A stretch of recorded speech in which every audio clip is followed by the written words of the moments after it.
Steph. Mike, I guess just for you guys this week, how tough was it, I guess, balancing the news of Sam's death with, preparing for a game today? Yeah, it was tough. Steve. Coach, offensively, again, kind of struggle moving the football. I mean, what is it maybe that Alabama does that kind of gives you guys some trouble? I didn't think we played well. I didn't think we played well at all. I'll tell you one thing that they do that gives us trouble. We've got some guys that are afraid of the jersey that says Alabama on it. We spend a lot of time frightened of their jerseys. You want to scare some of the guys on our team. Put an Alabama jersey on; it'll scare the hell out of them. Steve. So how do you fix it? I mean, how do you get them to play the team and not the mistake? Oh no, I mean that means hanging them in their lockers or something. I mean, because there's other really good teams that we're not afraid of their jerseys, but we're afraid of Alabama's jersey. And then there were obviously some externals that you observed that you may or may not comment on that I'm not going to yet. And then you can evaluate that accordingly. Steph. Huge emphasis on yet. Mike, I guess offensively, what were they maybe doing early on in the game you guys got that touchdown at the end, but before that, what were they doing, creating some turnovers, I guess, and forcing... They're more physical. They use their hands better than we did. They use their hands better. They shoved us around. The first half, we just took it. The second half, we battled back a little, but it was kind of disjointed and feeble. Steve. Coach, first couple of drives, you had some success running the football, even though Dillon wasn't on the field. Why were you able to be successful? Maybe what did you see from Alabama's defensive front that opened up those opportunities? Yeah, they're kind of giving it to us, and then after a while, they shut that down, And then, well, I mean, you have everything. I mean, and they're a good team, obviously. You have everything. You just have to go out and execute. We didn't execute. We didn't execute because. I mean, you start out in a game, you got to say 60 minutes, and then you spend 30 of it trying to reconcile. They have a red jersey that says Alabama, so we're going to go ahead and be scared and timid of it. Okay, then, and not use our hands and just get shoved around. Okay, then you have another half to try to win a game that you're already behind in, and still haven't fully reconciled that, battle a little bit. And then you have a bunch of other stuff that multiplies on it. Some you're doing and some others. Coach, 6 points for Bama, I think, in the second half, 90 yards of offense. What were some of the adjustments you saw from them in the second half? I didn't see a lot. I mean, towards the end, they just, strided it out to the finish, probably the last several series of the fourth quarter.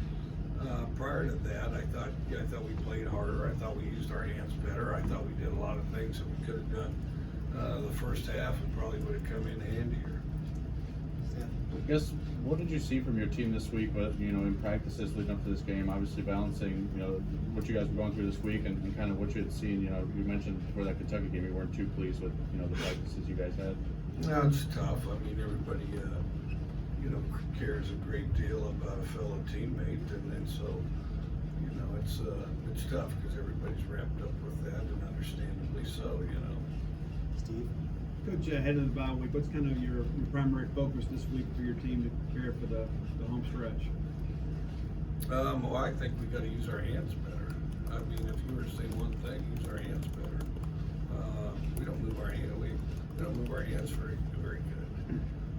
When I was a kid, I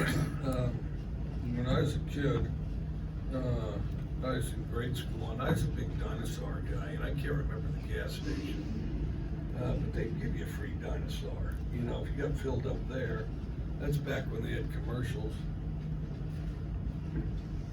on TV, and then they'd give something to the kids, people like me, and then and the idea was is you raise hell with your parents every time you're in the station wagon. When we had one good classic, like something off of Wonder Years, it was one of those fake Woody ones where it had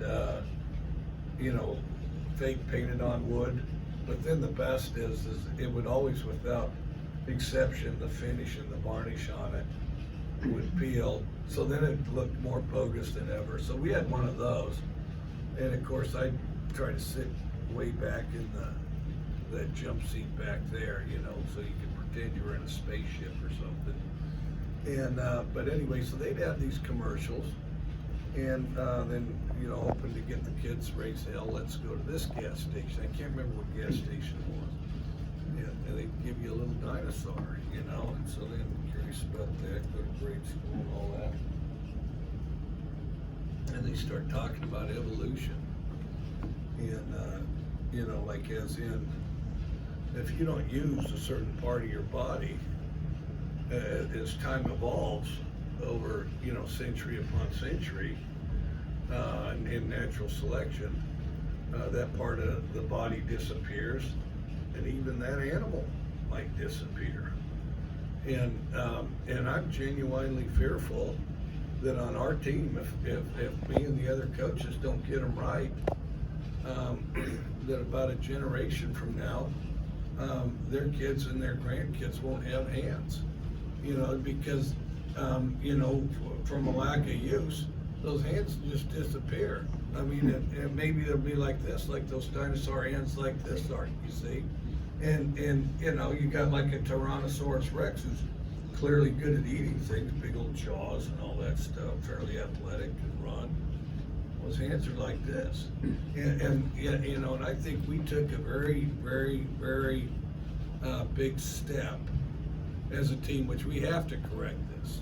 We have to correct this because, you know, I think that in the end, that it's going to be best for all these guys that they have good hand development and that they don't evolve to where they don't have hands. Okay, but we definitely didn't use ours, and so there certainly wasn't any genetic reinforcement on our part that we should maintain our hands. I mean, and I don't want all of a sudden, you know, the guys driving across this country and then they get to Starkville, Mississippi, and all of a sudden there's these athletic looking, friendly guys, because we have great guys, that don't have any hands. And I hope that that's not the case, but that's where we're headed right now, and we're going to try to get that fixed in this off week.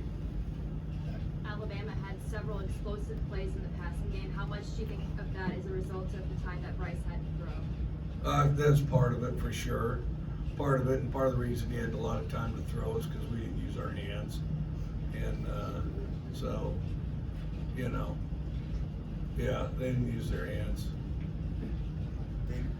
By the way, it was a Sinclair station, but Oh, are they the ones who gave the dinosaur out? Did you get some too? we didn't have one in our area. We were cool. Oh, I'll tell you the other one. Husky used to give those coins. The guys in the Old West, you could get a Buffalo Bill one, you could get a Geronimo one, Wild Bill Hickok. It was outstanding. You mentioned thinking about the jerseys, the A and the uniform. Did that factor into the drops at all, you think? Oh, heck yeah. I think it factored big time. You know, ball hits you in the hand. What difference does it make if a seventh grader's throwing it or an all-pro? You know, ball flies through air, hits hands, catch. Oh yeah. With Dylan Johnson out and then Woody was out for a lot of the first half and then the second half, how did you feel like Simeon Price handled his increased reps at running back?